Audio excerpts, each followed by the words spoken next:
राधे, जय श्री कृष्ण। आज मैं आपको पुरुषोत्तम मास के महात्म्य का 15वां अध्याय सुनाने जा रही हूँ। इस अध्याय में सुदेव ब्राह्मण के घोर तप से भगवान बहुत प्रसन्न हुए और भगवान ने पुत्र प्राप्ति का उसे वरदान दिया। ये महात्म्य इसमें आएगा। महात्म्य सुनने से पहले अगर अभी तक आपने मेरे चैनल को सब्सक्राइब नहीं किया है तो कृपया मेरे चैनल को सब्सक्राइब करें, साथ में बेल जरूर प्रेस करें ताकि मेरे आगे आने वाले वीडियो की नोटिफिकेशन आपको सबसे पहले मिले।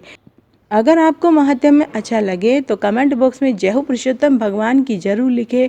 भगवान आपकी सभी मनोकामनाएं जरूर पूरी करेंगे। धन्यवाद। 15वां अध्याय इस प्रकार है।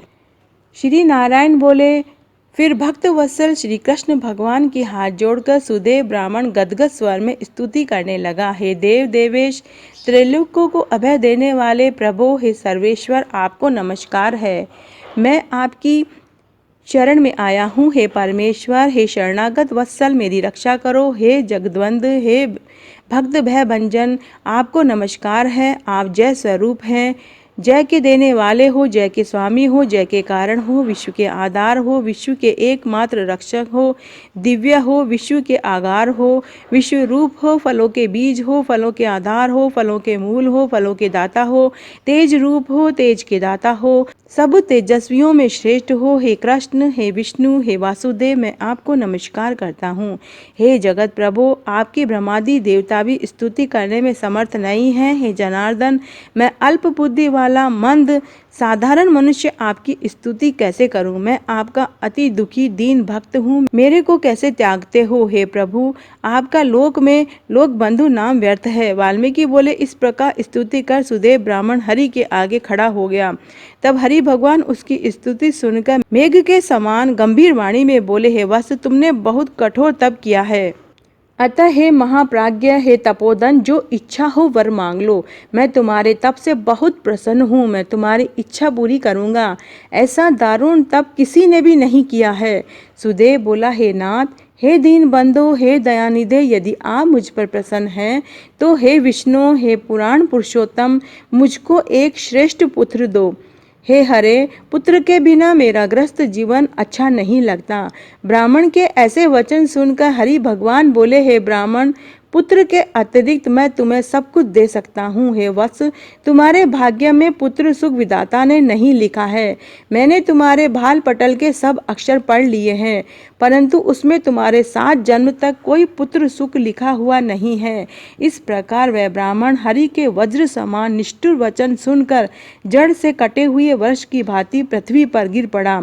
पति को गिरा हुआ देखकर स्त्री अत्यंत दुखी हुई और स्वामी को पुत्र की इच्छा से रहित देखकर रोने लगी। फिर धीरज धर के पति गौतमी बोली, हे नाथ, उठिए उठिए, क्या मेरे वचन आपको याद नहीं है?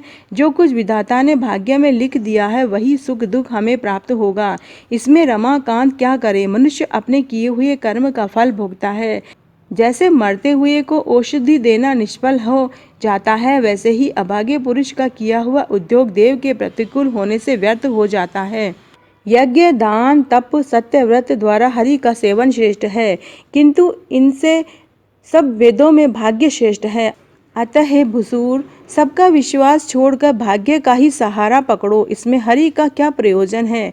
इस प्रकार पत्नी के असह्य तीव्र शोक युक्त वचन सुनकर उनके दुख से दुखी हुआ गरुड़ शोक सागर में डूबी हुई ब्राह्मणी तथा ब्राह्मण को देखकर हरि भगवान से विनम्र होकर बोला, हे दीन बंधो, हे दया सिंधो, हे भक्तों को अभय करने वाले, हे प्रभु, आज आपकी भक्तों के दुख को न सहने वाली दयालुता कहाँ चली गई? अहो, आप तो ब्राह्मणों के रक्षक हो, आपका धर्म आज कहाँ चला गया? अपने भक्तों को देने के लिए आपके हाथों में चारों प्रकार की मुक्ति रहती है, तो भी आपके भक्त उत्तम भक्ति की इच्छा करते हैं, मुक्ति की कामना नहीं करते।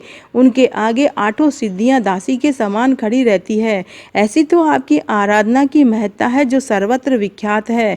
फिर इस ब्राह्मण के पुत्र कामना पूरी करने में आपको क्या परिश्रम है? भला हाथी का दान देने वाले पुरुष को अंकुश का दान देने में क्या दुविधा है?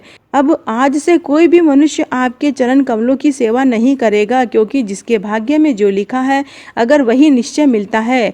इस प्रकार लोक में यह विश्वास होने से आपकी भक्ति लोप हो जाएगी। हे नाथ, आप में करने और न करने की क्षमता है, सर्वविदित है। वही क्षमता इस ब्राह्मण को पुत्र न देने से नष्ट हो जाएगी। मेरी प्रार्थना है आप इस ब्राह्मण को अवश्य एक पुत्र दीजिए। सुदामा ब्राह्मण ने आपकी आराधना से महान ऐश्वर्य पाया। संदीपनी को आपकी कृपा से मरा हुआ पुत्र पुनः प्राप्त हुआ। ये दोनों स्त्री पुरुष पुत्र की कामना से आपकी शरण में आए हैं। श्री नारायण बोले। इस प्रकार गरुड़ जी के वचन सुनकर विष्णु भगवान अमृत तुल्य वचन बोले। हे गरुड़, हे वेनते, इस ब्राह्मण को मन वांछित एक पुत्र शीघ्र ही दे दो। इस प्रकार हरि के अपनी इच्छा के अनुकूल वचन सुनकर गरुड़ जी का हृदय प्रसन्न हो गया और तत्काल उस दुखी ब्राह्मण को एक अनुरूप भव्य पुत्र दे दिया। तो आज मैंने आपको पुरुषोत्तम मास के महात्म्य का 15वां अध्याय सुनाया। अगर आपको ये पसंद आता है तो अपने दोस्तों और रिश्तेदारों में ज़्यादा से ज़्यादा शेयर करके पुण्य कमाएं। धन्यवाद।